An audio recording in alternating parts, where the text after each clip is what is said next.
Hola, buenos días. Bonjour les amis, sans plus tarder, voici ce qu'il faut retenir de l'activité. Les travaux de la réunion consultative de la Chambre des représentants libyenne se poursuivent mercredi à Tanger avec la participation de plus de 100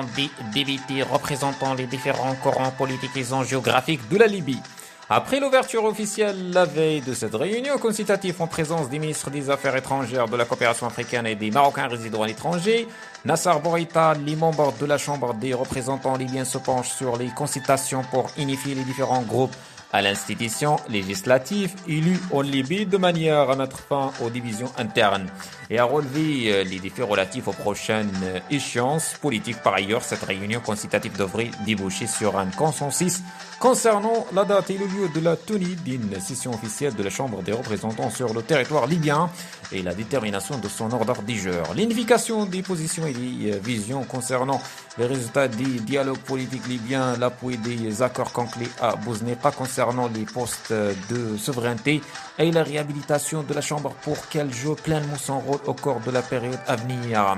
La tenue de cette réunion consultative au Maroc traduit l'engagement ferme des royaumes sous la conduite de Sa Majesté le roi Mohammed VI à soutenir les différents efforts visant à résoudre la crise libyenne ainsi que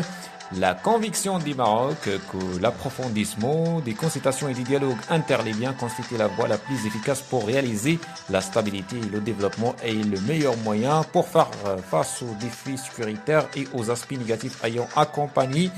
le traitement de la crise libyenne. La forte présence des députés libyens de différents appartements géographiques et politiques à cette réunion traduit généralement le niveau de confiance et la reconnaissance dont jouit le Maroc auprès des différents partis politiques libyens.